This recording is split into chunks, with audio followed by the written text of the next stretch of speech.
From the House of Songo, this is GayTopix Confessions. I'm your host, Kenny Cruz, and these are true events, true life confessions. This is my story. As a gay man and a member of the LGBTQ community, we all have stories. This is my story.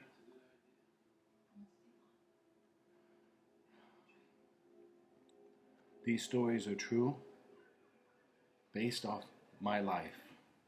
There's no fabrication or fiction here. These stories are true.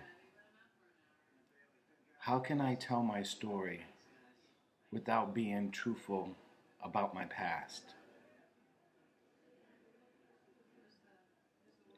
And having a voice that has been silenced. Going forward with these videos, I hope this gives me some type of solace and some type of relief from all the pain and emotional damage I have endured throughout my entire life as a gay man. Again, how can I tell my story without being truthful about my past? With that said, all rights reserved. Let's talk ballroom. The ballroom scene has become very open and exposed now with television series like Pose and the iconic movie Paris is Burning, and several celebrity drag queens creating houses, as well as houses that existed prior to the revelation of the ballroom scene and the ballroom community.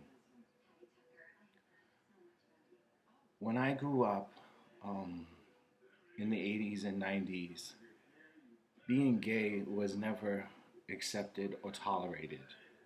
Most often, people who had come out the closet to reveal their true, authentic identities were often shunned and thrown out of the families that they knew they had, and lost in a city that didn't provide resources for them to be themselves, to be their true identity. Now we have so many labels, non-binary, transgender, bisexual.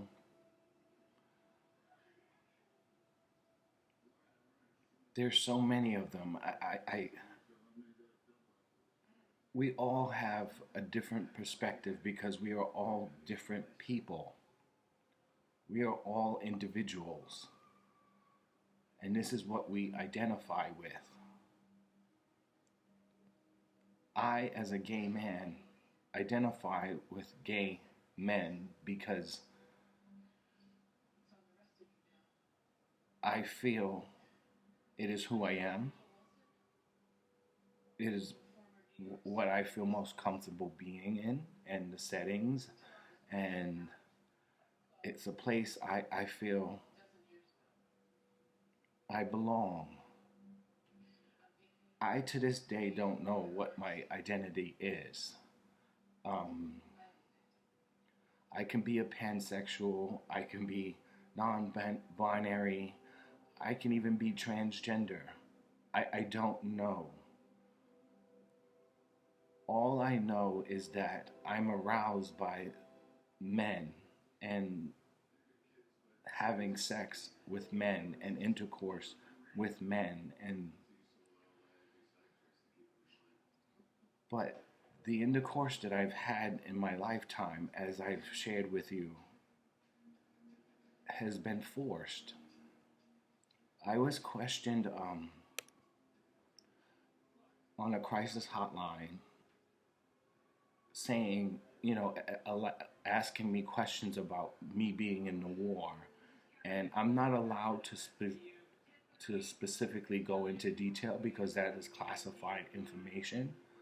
But given all the destruction and murder and blood and gore and violence that I went through in the war was nothing compared to what I had endured previously as a child growing up in inner city, in the projects, a different color, growing up on the system as a ward of the state, growing up without a loving home and loving environment.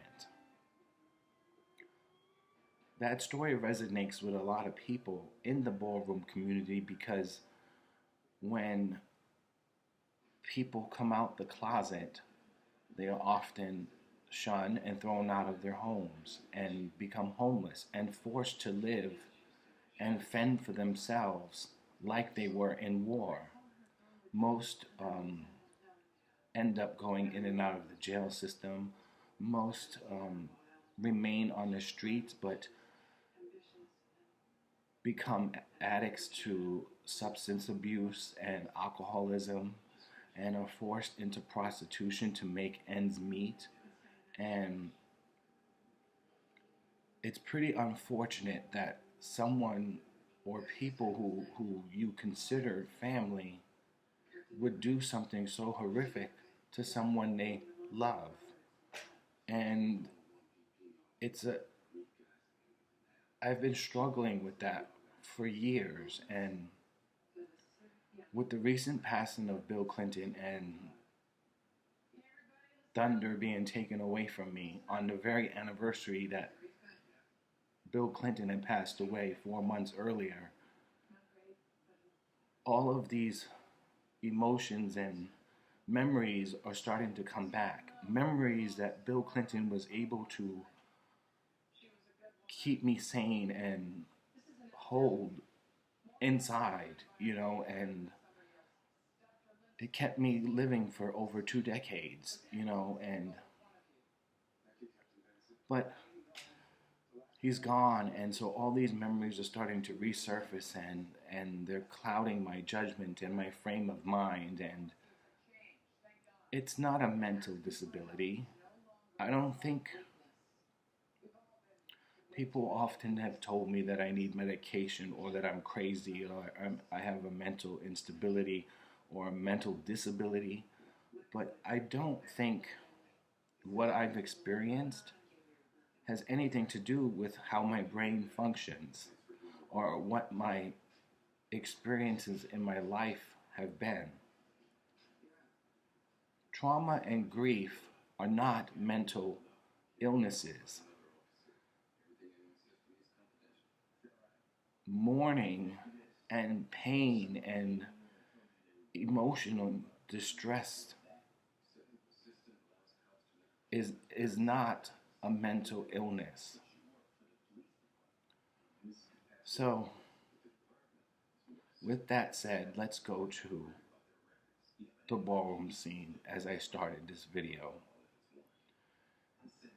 While I was in high school, I mentioned Uncle Juan, but having my relationship with a grown man who was my manager at McDonald's was different from what I knew previously by having sex or intercourse with my stepfather. He forced himself onto me. There was a time when I remember so vividly. We were in a room and he had me on all fours and he started to penetrate me.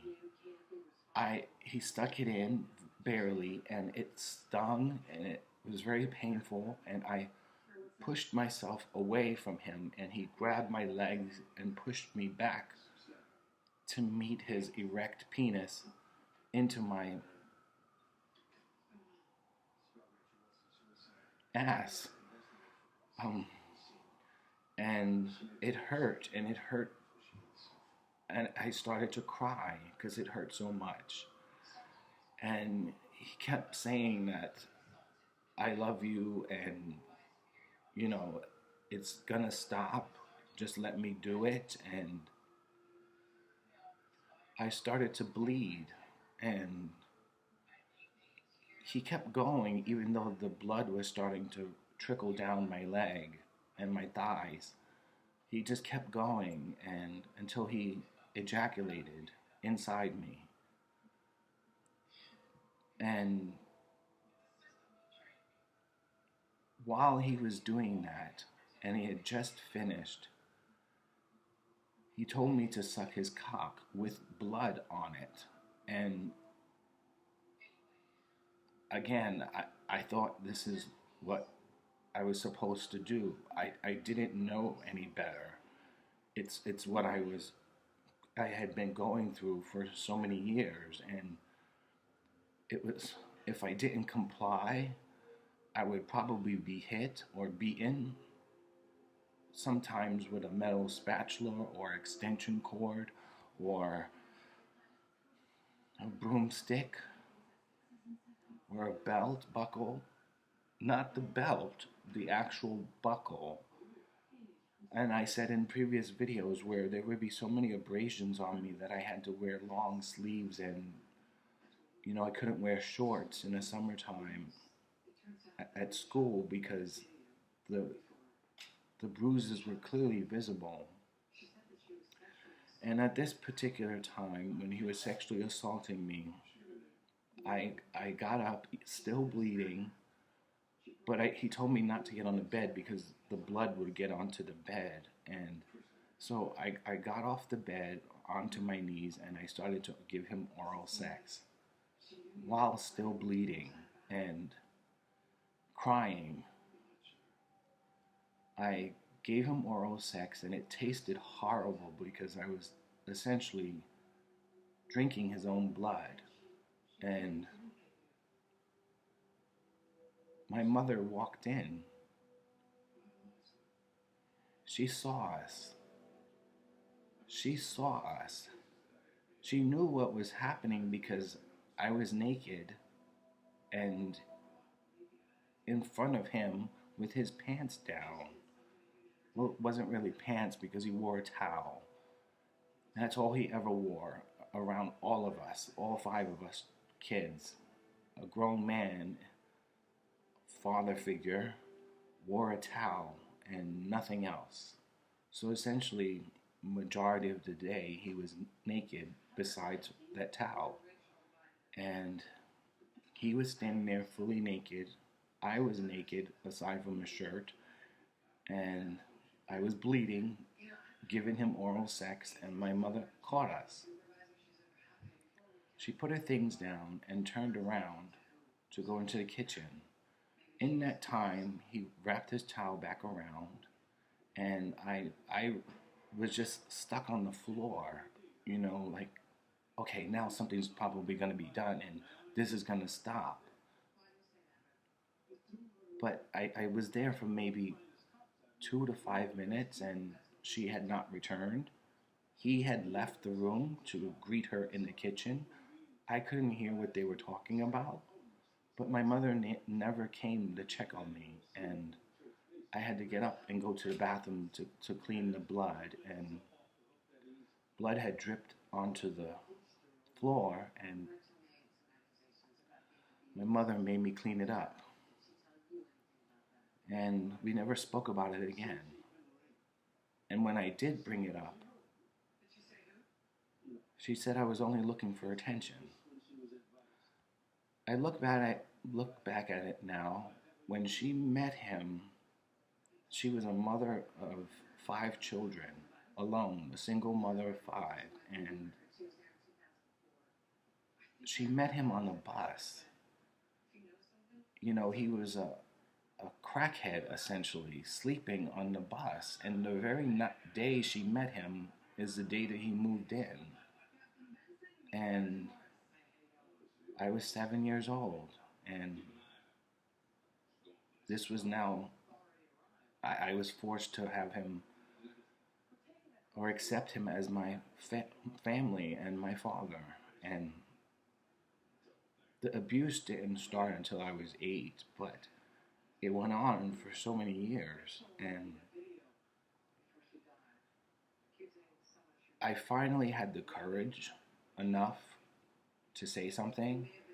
That's why I brought up the conversation that I had with the crisis counselor on a crisis hotline, on a suicide national hotline, was that when I was in war, I was, despite all the chaos that was going on, I was able to fight back.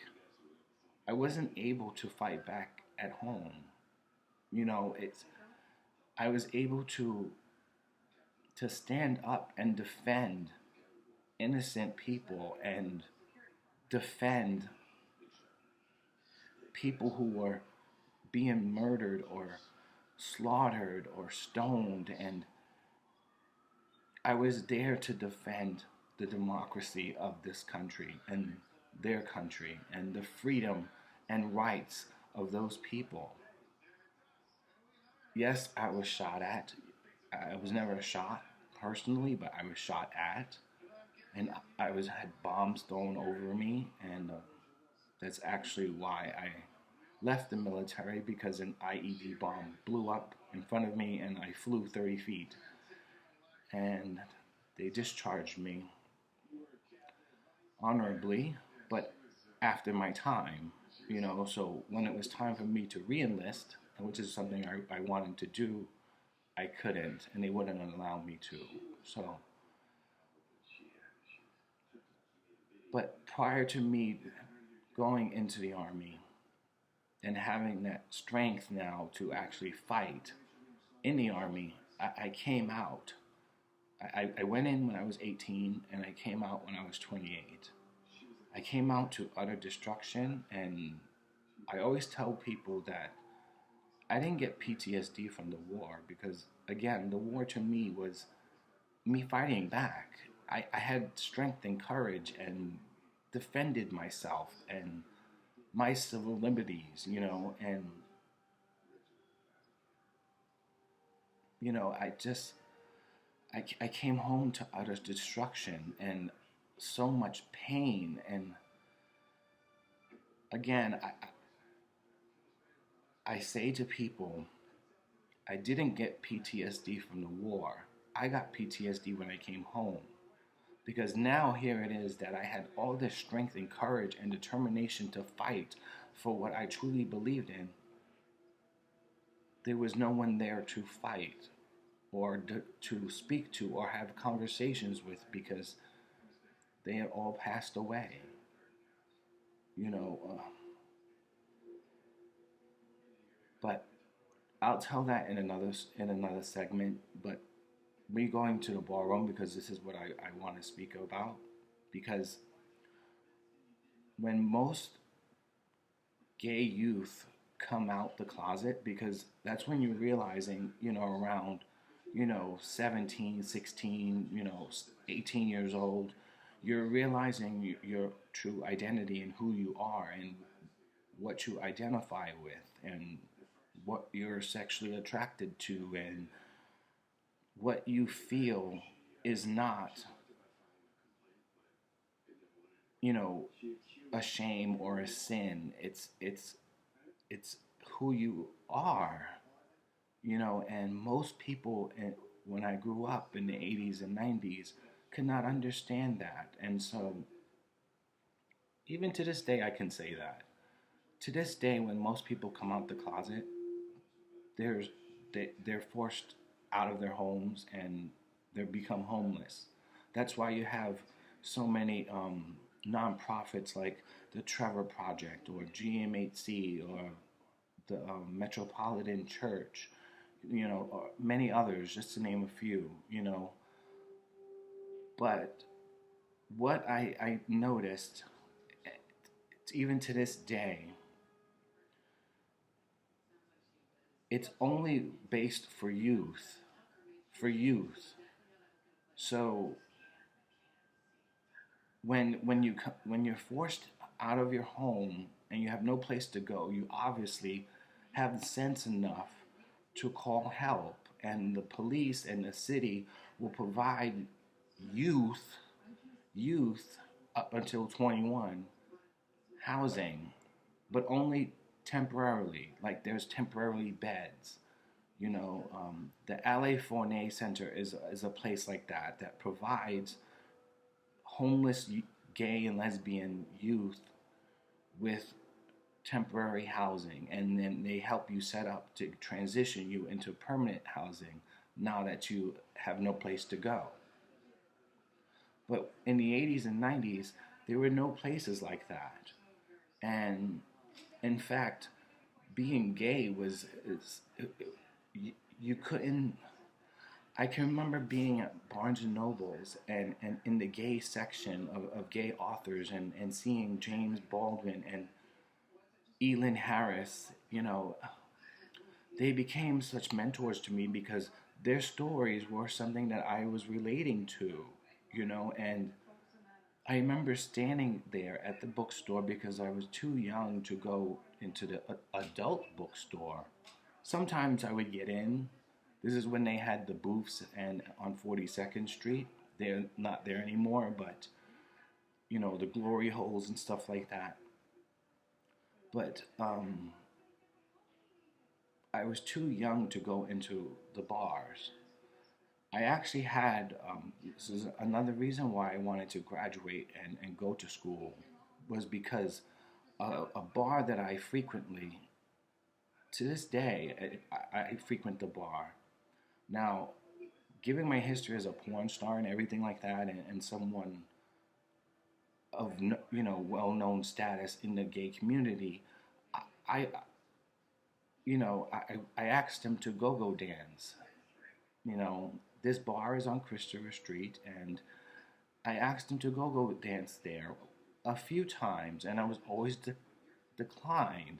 And I didn't understand that because, again, when I was in high school, I had no place to go, so I migrated to Christopher Street, where all the other gay people were that I can relate to.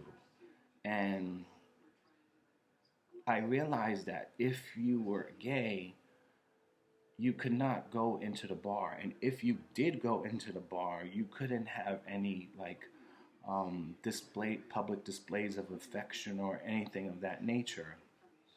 So what the community did was move itself from businesses onto the actual street, and that is how Christopher Street and the piers became notably famous. And I remember at this bar, I was in high school and I wanted to get in so bad just to see, things. And again, all I've had at that time were grown men attracted to me. And it happened so often, I thought that was what it's supposed to be. So I wanted to be in a place where there were grown men. And of course, I was too young to get in, but the doorman told me every time I got my report card, I had to show him. And my mother didn't even ask to see my report card, and she had to sign it.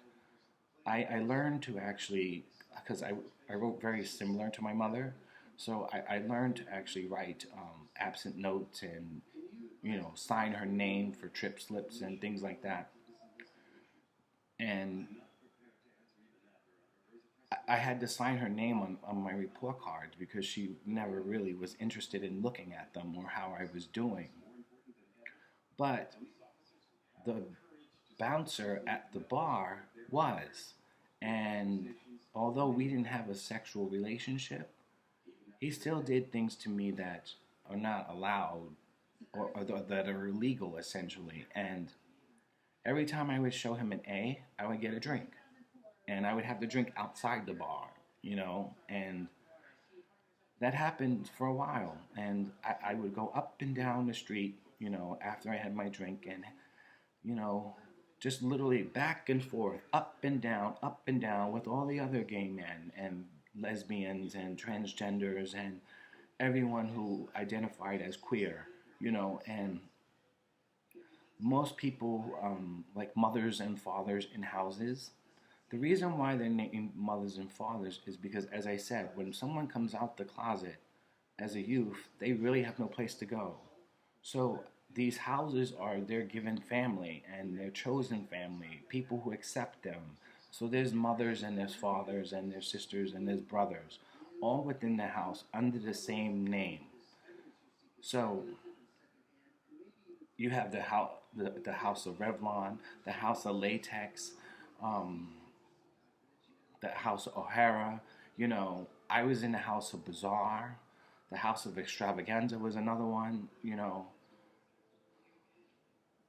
So I was in the house of Bazaar. Eric and Michael Bazaar were my mother and father.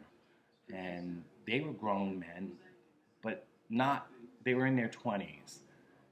And I remember after having a drink from the bar, I remember walking up toward the pier from the bar, and there was a pizzeria where people, on a corner where people used to hang out, and then on the next street there was a bookstore on the corner of the West Side Highway, and there was Two Potatoes, and I don't remember the name of this bar, but it was so small. It was a hole in the wall, and they had a pool table. It was so small. It was like, how can they even fit the pool table in there?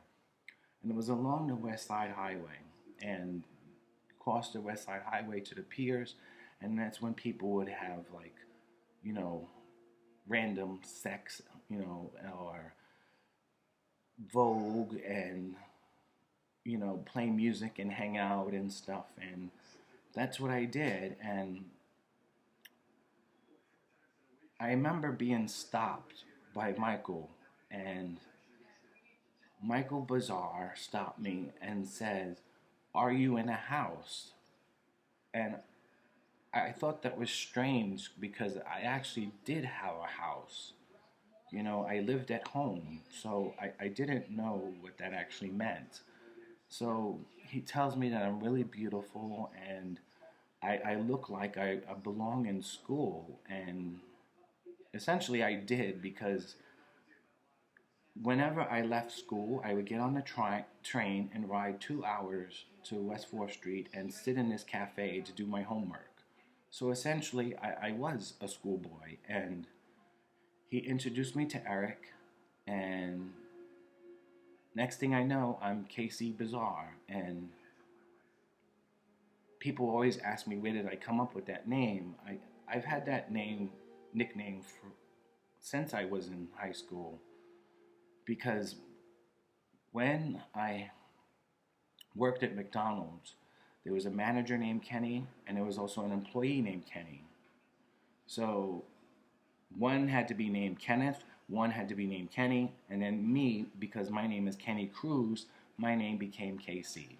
So I took that name, and that's how I introduced myself, and everyone knew me as KC. Even as I did porn, people knew me as KC.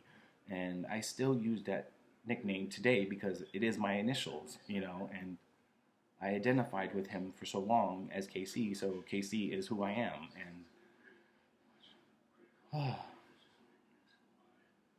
I was KC Bazaar, and I had gotten a job at, it was a seasonal job at Macy's.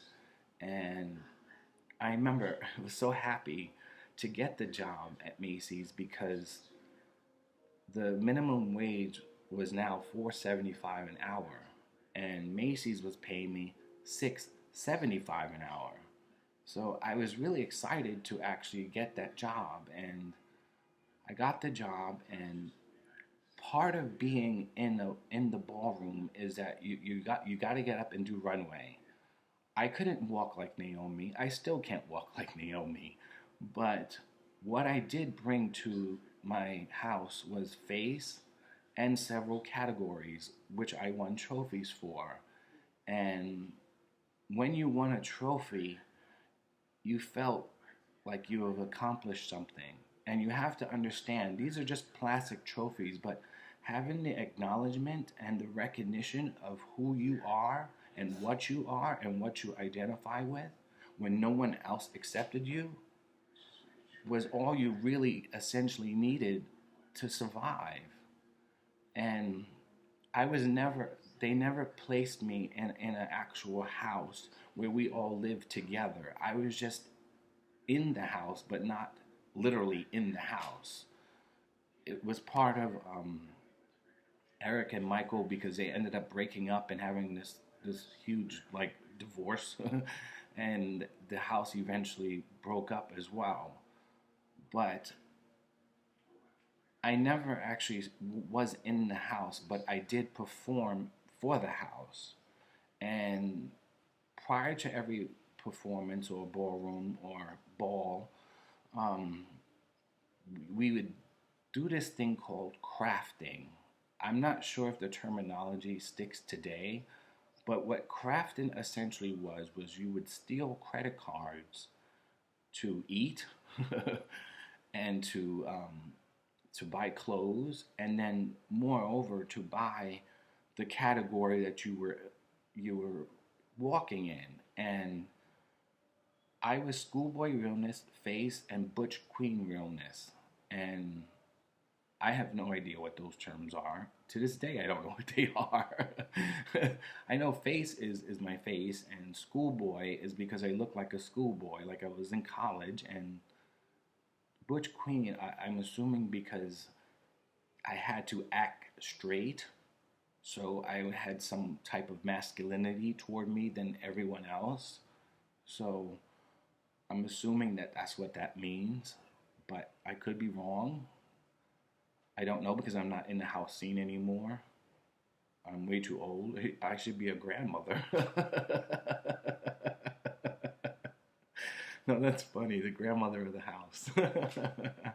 Now that would be a first because there's always a mother and a father, but there's no grandmother or grandfather. So I remember walking the ball once and winning the trophy for face, and it was a couple days later. Like we would meet on the pier every weekend, like Friday, Saturday, and Sunday, like clockwork. And we would always meet on the pier, and we would go up and down the street, gossiping and talking and cruising and doing whatever it is. And then eventually you get to the piers and you would vogue. But I never knew how to vogue. I don't know how to vogue, and what I learned from Madonna was not what they were doing because they were like locking and dropping and you know, going fast and, doing all these types of stretches and movements, and I was nowhere near that. So I would love to watch, and I would just sit there watching with all the other queens, and I would watch. And so this guy, I guess he liked me and knew that I was in the house, but he couldn't overstep his boundaries because he was in the competing house. So of course there would be drama against that. And he would see me hanging out with my father, Michael Bizarre, and Michael became, yes, he was like a father to me, and he taught me things about the gay community and the gay culture, and how to craft. And on this one particular night, this guy comes up to us and says, are you two dating? And I said, no, he's just my friend. And Michael laughed and stuff, And he says, well, prove it. I want to see you kiss. So I went to kiss him, and he kissed me on the lips, and that was it. And the guy was like, no, that's not what I'm talking about. I'm talking about a kiss. You two, like each other. You'll be kissing. And Michael threw me against the wall and shoved his tongue down my throat, and it felt so good. It was, I was like, whoa, it had been a while since I had sex, and, it felt good. And here we are again, where I have a father figure giving me the same type of attention romantically, and physically and sexually. And so we eventually started dating. But that was the downfall because once we started dating and continued on with the ballroom, I couldn't mention to my other brothers and sisters that I was having a relationship with my father, nor could I mention it to my mother. So it was secret. Again, similar to my childhood upbringing, and similar to what I was having a relationship with my manager at McDonald's.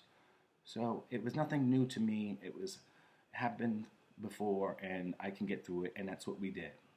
But because we had gotten closer, he put me in part of his plan, and his plan was crafting. Crafting is you take people's credit cards or you create, like, you go through people's garbage because, again, we're homeless, we have no place to go, so we're looking for food. So we go through people's garbage and look for names and addresses and, you know, create credit cards and have them mailed to us at the actual house where Eric and Michael lived. And so one card didn't come through for me, and I was working at Macy's, and he said, we have the ball tomorrow, we need the clothes, but what are we going to do? And he came up with an idea where he would take the clothes that they needed for the categories and all my other brothers and sisters, and he pretended to purchase them with a credit card. So I gave him a credit card. He gave me the credit card, but I didn't swipe it. I pressed the button on the register, and it printed up a blank piece of receipt. I ripped it off. I had him sign it like he was actually signing a transaction in the bill, and I put it into where all the other credit card receipts were, in an envelope where all the other credit card receipts were. And I took off the metal detecting things, and I handed him back his credit card, and I handed him the clothes, and printed out another piece of receipt from the register, and I put it in the bag. I didn't think really nothing of it, this is how it was, but I didn't know like how they would catch me, because I realized that the dummies and the mannequins that were all around us, because I worked in Calvin Klein on floor 1.5 in Macy's in Herald Square. The camera eyes, they were actually cameras. So they saw me doing the transaction and opening the drawer and doing what I needed to do as if it was real, but there was still no revenue, or no actual purchase of the items, because they weren't scanned. So they put two and two together, and they pulled me back from my job off the floor, and I had to go into the security department, and he's telling me there's like 6 of them, and he's telling me that they have video surveillance of me doing it. Why don't I just tell the truth? And I had gotten scared because I didn't want to go to jail again, and I was just about to go into the army, and I didn't need this on my record. So I was like, okay, and I confessed to everything, and he says, well, we have 2 options. 1, get the items back, or 2, we can send you to jail now. Mind you, all this time I'm in handcuffs to a chair in their, thing while they're interrogating me. They never showed me a video, so I don't even know if there was an actual video or video surveillance of me. But I was told that the eyes saw me, so I was like, okay. I called Michael up, and the reason I believe why it was a red flag to Macy's was because he went overboard. He bought he didn't buy it, but he picked up a jacket that was like $495, and then a shirt that was $1,000, and because it was so expensive, it raised the red flag. This is what I'm assuming now as an adult, but he could have gotten something a lot less cheaper. So they kept asking me why I needed these clothes, and I said, well, because I don't have any clothes. Look at what I'm wearing. And I was wearing like shoes that had they were coming torn between the soles, so it was opening up, and my tie was dirty and stained, and my shirt was wrinkled, and my pants were too big, and I had that job, so I can get clothes, and when Michael did that, it just ruined that whole opportunity for me because I thought this was what I had to do because this was my family. So they made me call Michael, and I called Michael, and he returns the clothes and all the items, and they let me go. But I was banned from the store for 7 years. 7 years. Thank God I was away in the military, so that 7 years went by like that. But I was still banned from the store, and I had tried another time to go into the store again, and they caught me and they took me out. But Michael and I eventually, we didn't run the category in the ball, so we ended up losing. And Michael was really angry, and Eric was really angry, and I was like, why is all this pressure being put on me? I have other people in the house. They could have went shopping, they could have done something. But I think the way that I did it and how I, you know, was able to get away with it, without actually pulling any type of suspicion, was what they were really looking for because they wanted me to do it again, and again and again every time there was a ball. And I got fired, So how can I do it again? And I never walked again. And Michael and I ended up becoming boyfriend and boyfriends. I was going to say boyfriend and girlfriend, but we were boyfriends. And the house broke up, and because Eric found out, and Michael ended up being my man, and he was my man for a little over a year before I went into the army, while I was still having sex with Uncle Juan at McDonald's, unbeknownst to him. I didn't know why I was expressing myself sexually, but I loved the attention, and I loved the arousal, and I loved being liberated, and as I said too, I would go to the porn store booths on 42nd Street and suck some random dick in a glory hole, or pretend to look through movies and jerk off in the booth. And sometimes people would reach their hand under through the glory hole to try to reach out to me, and I would get scared, but then there were other times where I had a drink and I did perform oral sex.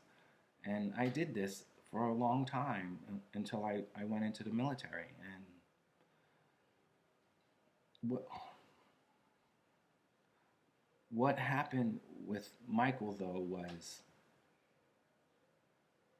when I was gone, I was able to keep in contact with him for only 2 weeks while I was still in the States.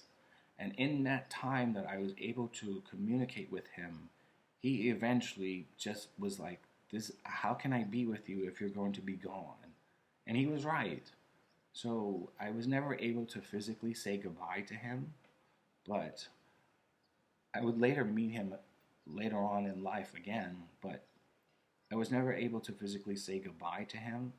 So it actually really kind of hurt me. Like I was never able to say goodbye to Uncle Juan, or anybody in my family, my real family, or anyone that I was an acquaintance with, or someone that knew me, like my teachers and my classmates, and 2 weeks out of high school, I went into the army. And at the time, there was so much, and it's so fucked up how history keeps repeating itself and nothing has really ever changed. Again, this is why I'm doing this, because the definition of insanity is repeating the same thing over and over and over again, having expecting a different result. But I'm doing the same thing over and over again, and the same results keep happening. So when when I was when I joined the military, I had to sign a declaration that I was not gay or LGBTQ because President Clinton at the time had signed a law that because there was so much scrutiny with people being gay and people not accepting them of being gay, and our civil rights were essentially null and void. We had none. You know, Even to this day, like I remember being at the dog run with Thunder, and I was talking about the people with COVID, donating blood, and there's an urgent need for blood, and there's still a law. Do you realize this? There's still a law from 1977 where you cannot donate blood if you had sex with another man. It's still active today. And they ask you that when you do fill out, you donate blood. They ask you that as one of their questions. Is like, had you had any relations within the last 6 months of someone of the same, race and someone of the same sexual orientation? It's really sad, but in the 90s, it was even worse. And President Clinton came up with a law where it was don't ask, don't tell. And don't ask, don't tell was, like I said, I had to sign a declaration stating that I was not gay. But yet they couldn't formally ask me if I was gay. And then if they caught me in any type of sexual behavior as being labeled gay, I would automatically be dishonorably discharged. We recently had that issue with trans people serving in the military. I didn't realize there were so many gay people in the army. I think that's pretty cool. But anyway, it shows you how history has repeating itself. Because to me, I was denied jobs before, and I think that's part of also a reason why I didn't become a police officer was because I was gay. But what I do in my bedroom is none of your business. I mean, if you want to know, like, things, I can share with you, but that's only if you're willing to allow to have the conversation, or if you want to know how it is that, I'm living as a gay man, then let's have a conversation. Don't place judgment on me. What I find most conflicting about the whole stigma against being gay is that the Bible was written by a man. It wasn't written by God. And then, think about it. We're all God's children. God made me this way. Like Lady Gaga says, I was born this way. I don't know if I actually was born this way, but you get the point, So what I do in my bedroom really should not prevent me from doing the job I'm hired to do. I just because I think about men, does that mean that I can't, be president of a corporation or be the next model on Mercedes-Benz Fashion Week, or an athlete in the NFL, or a basketball player in the NBA? It doesn't matter because we're still there doing what we were hired to do. And there have been many great athletes who are gay, and their careers were ruined because of their orientation. Some straight people may feel uncomfortable with someone gay being in the locker room too, but if you don't come on to me, I'm not going to come on to you, and that's how most of us gay men think. And yeah, if I look, I see, but I try not to make eye contact with anybody, even when I used to go to the gym and stuff, and when I worked in the gym. I never really made eye contact other than the time when we were in the sauna. That's it. Because in the sauna, like literally everybody has sex. And I work for New York Sports Club, which has been dubbed New York Sex Club because there have been so many bans and raids and police investigations in relation to gay men migrating into the sauna and steam room and having sex. And so now, as time has progressed and gay marriage has become legal and it's more accepting for someone to come out and be gay and live as gay, it's pretty common to go to the gym and see people jerking off. Doesn't really bother me now, but someone straight may be offended by that. But at the same time, if we're not doing anything to you, then what are you being offended about? Or why are your rights being violated?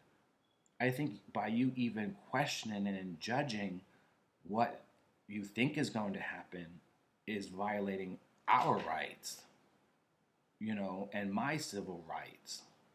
Because I'm not going to touch you if, I was going to say if you don't want me to, but most cases it's if they do want you to, it's probably on the low or illegal or abusive, like I've experienced.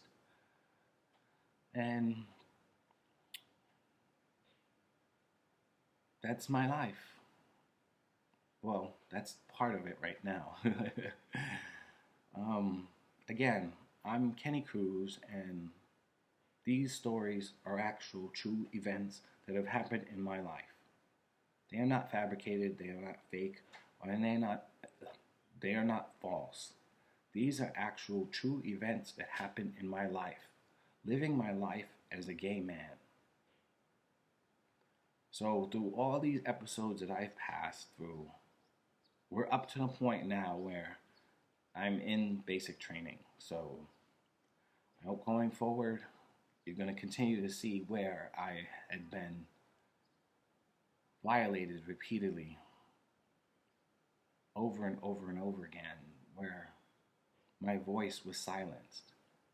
There's even this thing now where if you've been sexually abused, the statute of limitations is non-existent. So even with straight people, like with Harvey Weinstein, all those people who were sexually assaulted by him, that's the reason why he's in jail now, had time to come forward. And as many know, it's very difficult for someone to come forward who has been sexually abused.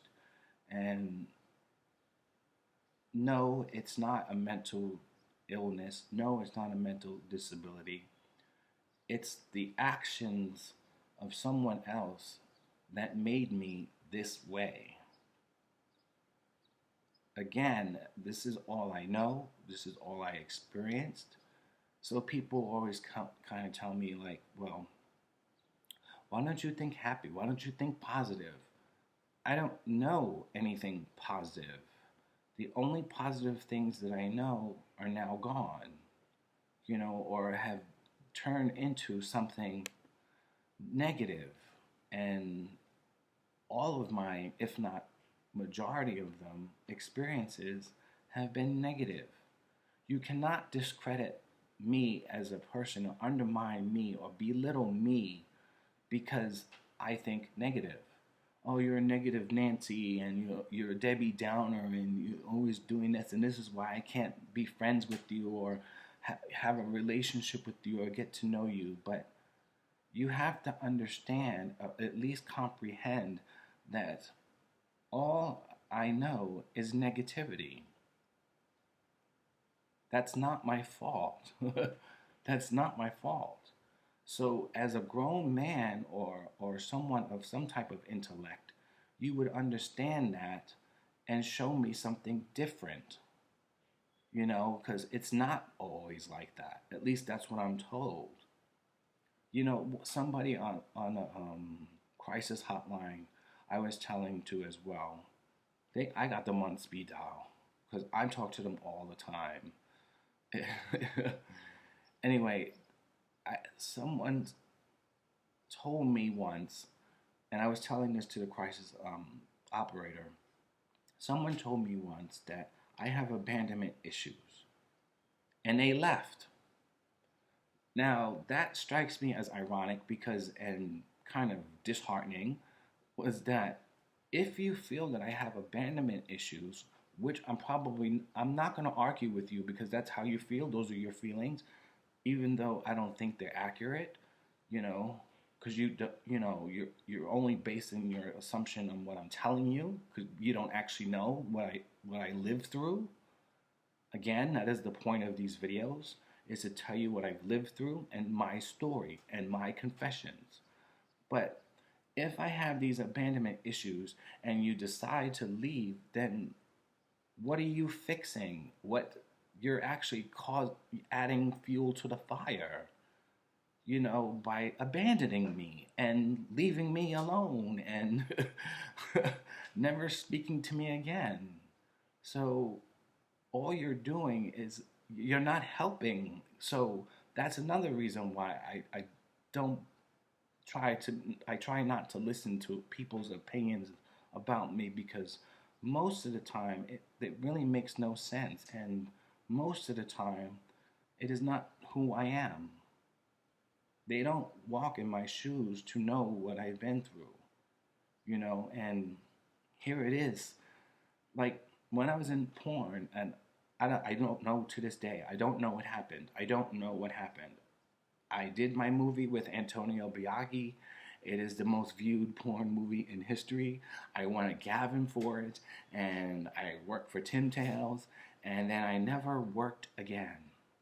And I said I was blacklisted because every time that I went to speak to somebody, or a producer or something like that, to get something in the works, I was often ignored, blocked, or talked about, in a negative fashion, and prevented me from furthering my brand as Papi Songo.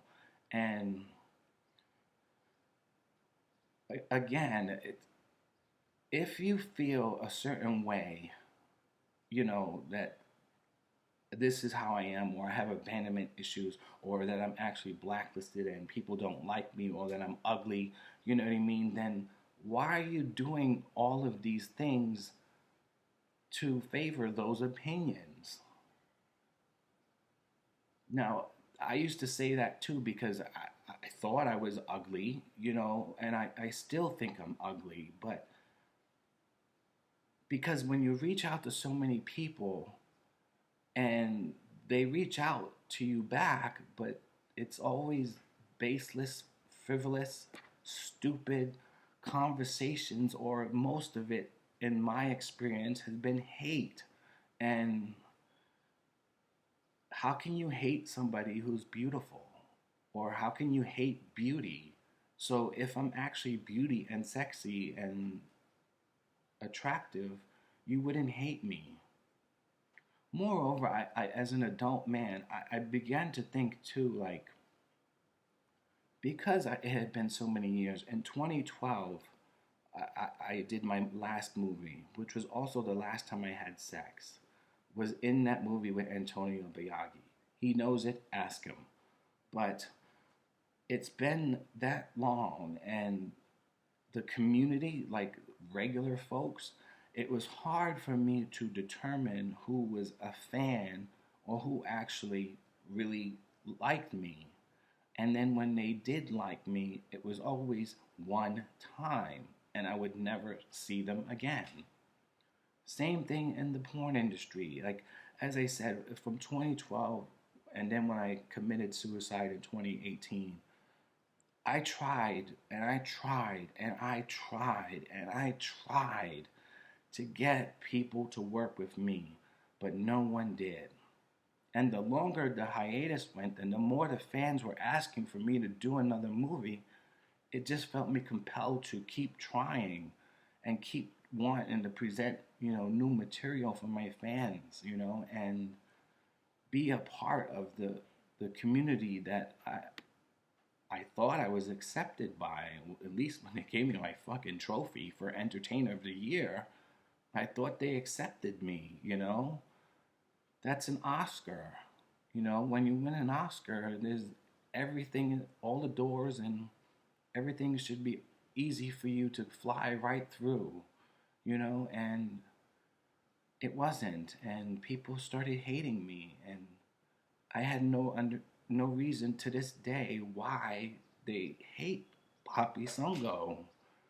But as a grown man, I begin to think like after all these years and the demand for me, and because I had been gone for so long, that someone would want to do a movie with me because it would bring much needed money to that production company or, you know, actor. Because now there's Just for Fans and OnlyFans. So, like, everything now is based on views.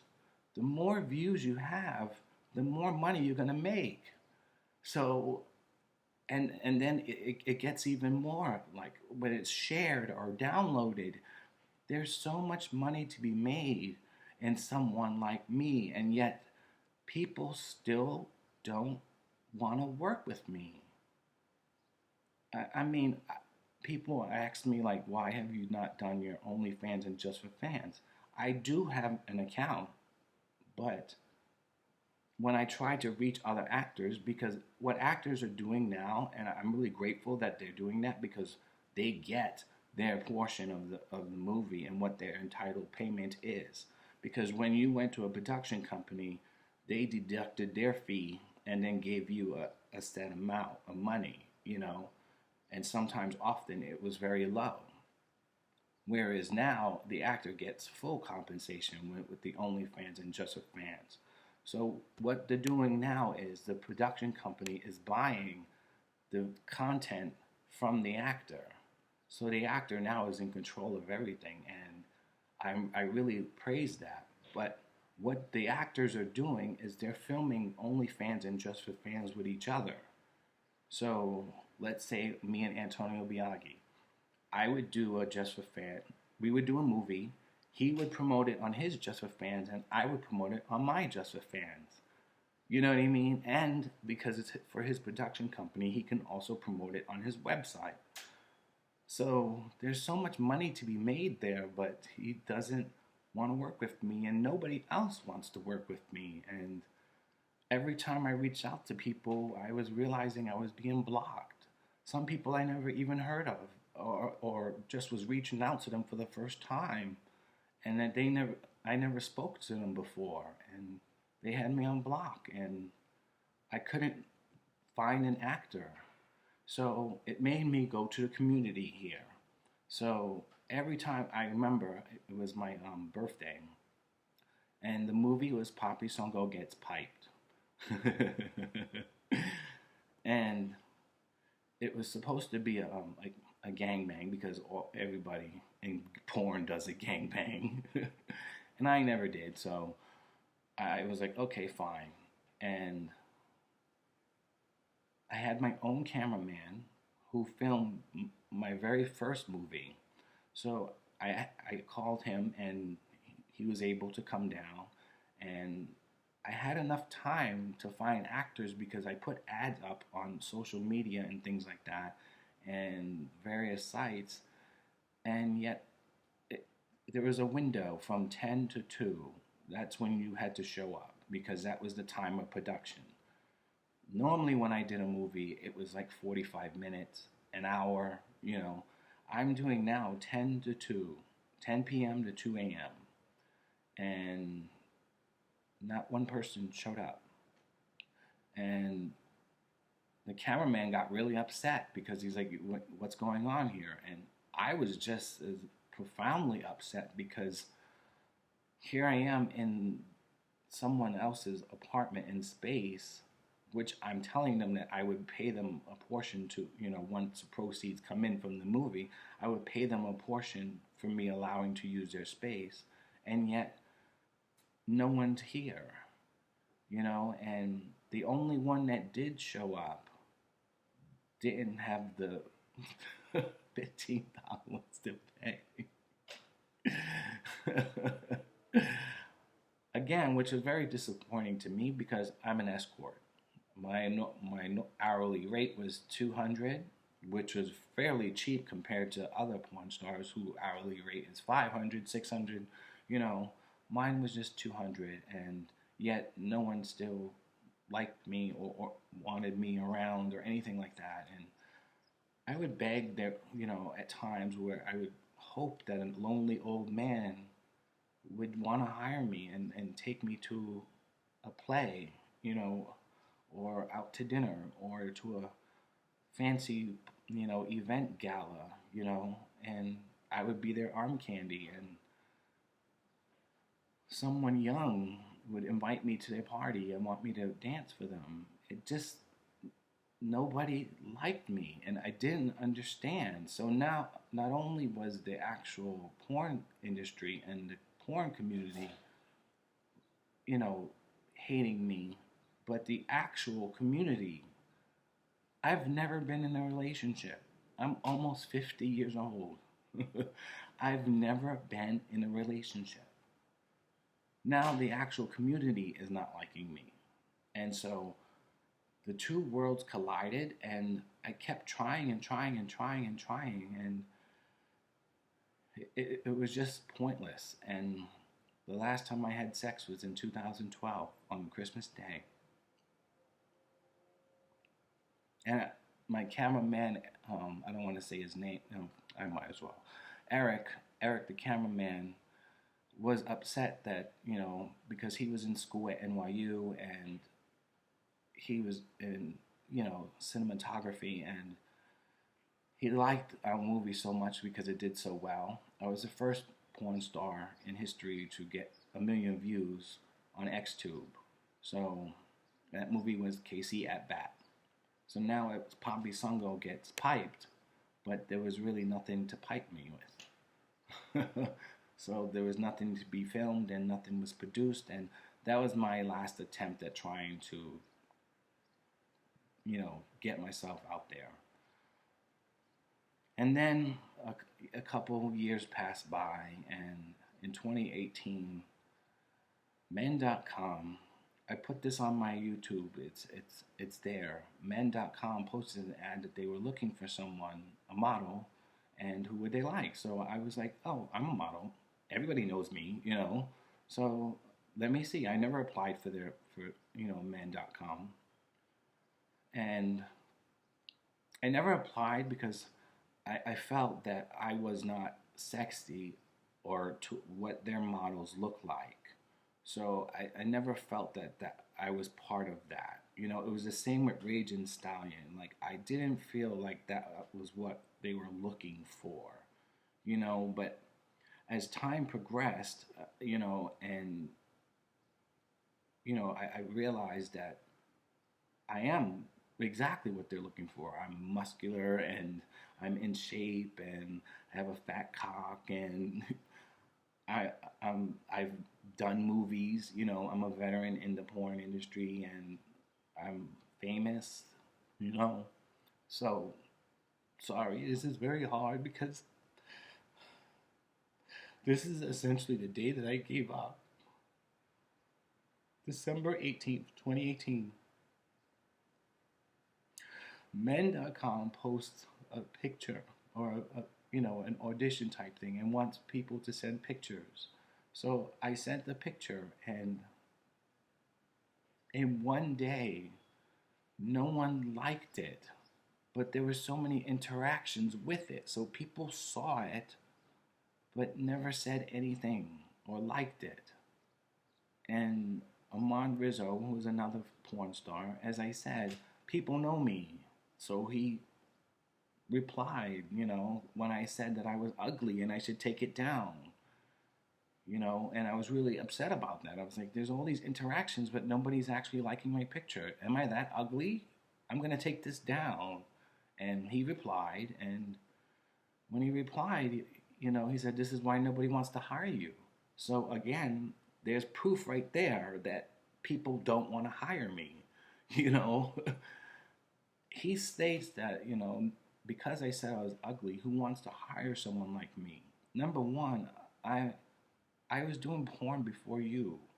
I'm a legend. I'm famous. You, it's I don't see why you wouldn't say yes or at least like the picture. And we kept going on and on back and forth through this, feud, I guess. And men.com deletes the entire post with all the other people who sent their pictures or suggesting that they should bring on board, you know. And the entire thread was deleted. And I never heard from men.com. And Amon Rizzo eventually blocks me and continues to talk about me negatively. But never once did he offer to work with me or do my OnlyFans. I have asked him, but he never responded. So why don't you want to work with me if you have so much to say and, opinionate about my life? You know, that's another thing I don't like. So many people have so many things to say, but all their shit is not in a row. Or they don't act upon what it is that they're trying to prove to make their point. So if you feel that, I am blacklisted and this is how I personally feel the industry has done to me, and don't like the fact that I call myself ugly because I can't see why, again, the answer should be yes, let's work together. Don't you yourself ask to work with me or want to film with me?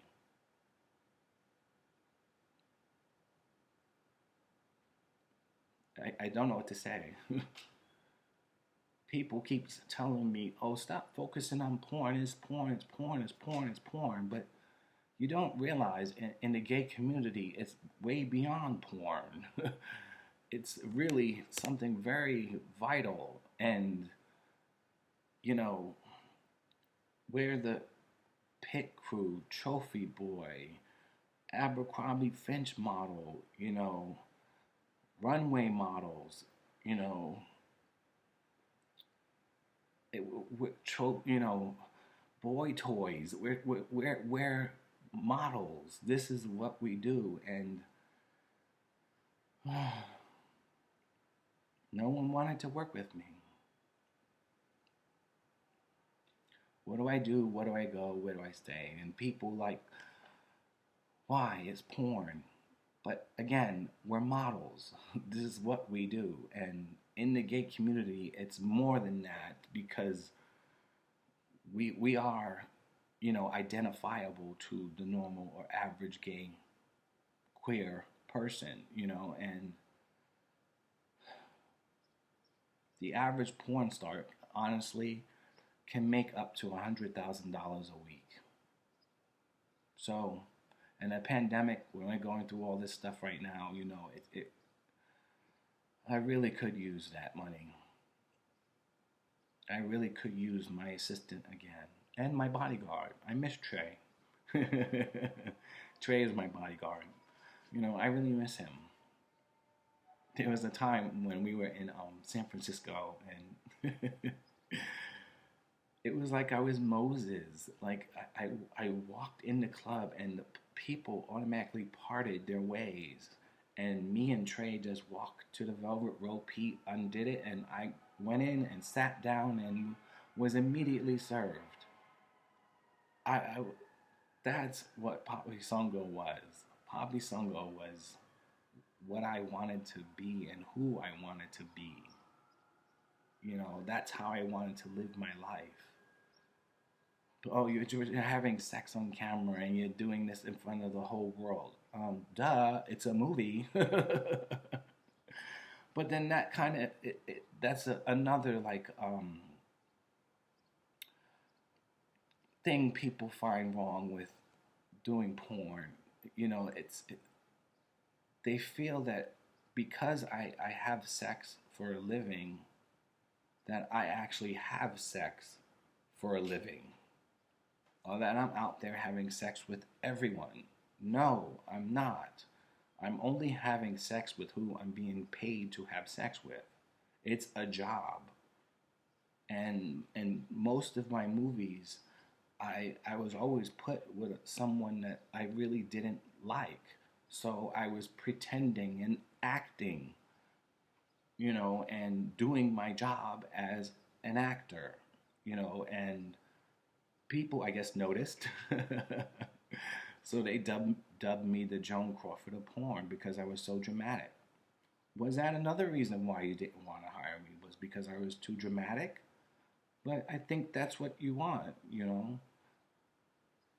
Another like mischaracterization that I see or missed opportunity is that, yeah, if people hate me so much, the fact that I was gone for so long and now doing a new movie with you, not, yeah, they hate me, but they're going to watch it because I've been gone for so long, and they're going to look at the movie to find another reason to hate me.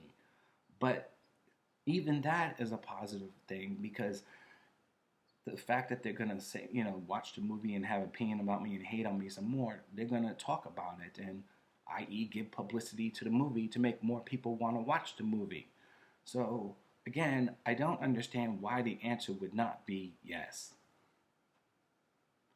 Unfortunately, on December 18th, when going back and forth with Armand really was kind of the tipping point and breaking point for me, because I'm arguing with this little kid, and I'm a grown ass man, and at this point, like, it's been so many years that I've been trying, and I have the receipts. I can show you, I like I said, there's a video already on on YouTube, to show you what actually happened, and I look back at it now, and I'm very grateful to have been, to it not have been successful, because I woke up maybe like 3 or 4 days later, and I had busted my head open, and my dog was licking my blood, and I had to go to the hospital, and they stapled my head, but I'm glad it didn't work, because I was still there to be with my baby on his last days, and remember and reflect on the good life I provided him. But now that all these things are happening to me, and all at once, bad things happen in threes. These reflections are coming back, and now I truly feel like I have no purpose. Nobody knows me. Nobody knows I exist. Where do I go? The only person that knew of my existence was my dog, Bill Clinton.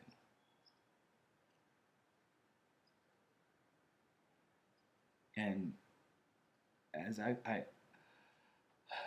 live in this room, I'm reminded of my childhood, and these memories keep resurfacing, and I'm doing this video to tell my story and to share my confessions, because this is what happened to me. This is what made me broken. This is what damaged me. Other people's actions have caused me to have this mental, if everybody wants to label it, illness. Other people's actions have caused me to be this way.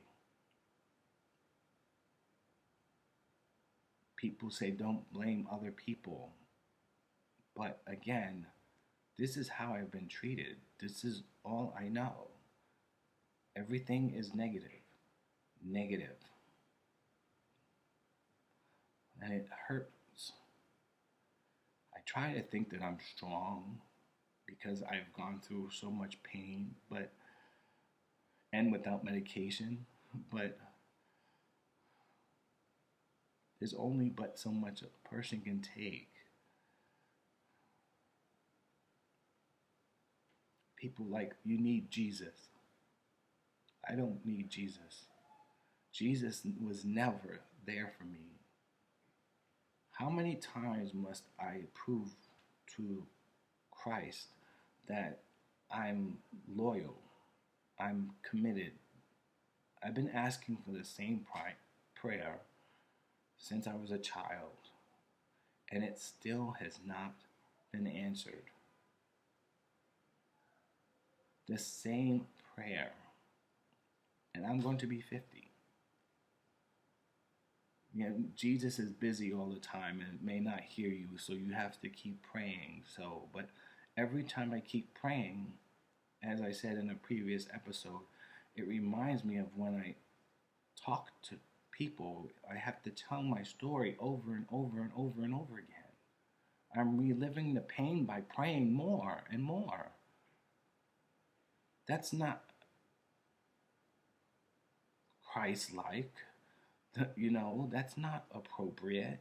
That's not how I'm supposed to feel after I pray. Or at least be in church. And then in church, people are so judgmental. People talk like you're in high school and are fake and present like they have these beautiful lives and everything is going great for them.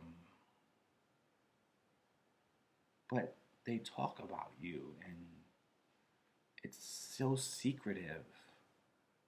That's not what I would think church is supposed to be, and I never felt, even after I got myself, I converted from being a Catholic to a Christian. And when I converted to Christianity, I was baptized and I went to church every day for 3 years and I went to Bible study. And I even joined, a group.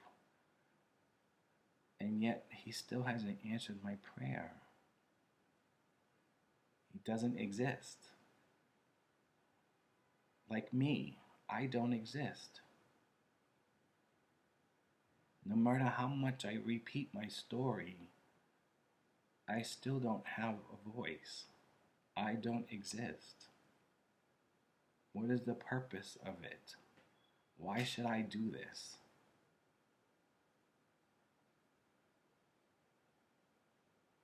I thought my purpose was to love an animal that had become my son. He was my son. He was my son.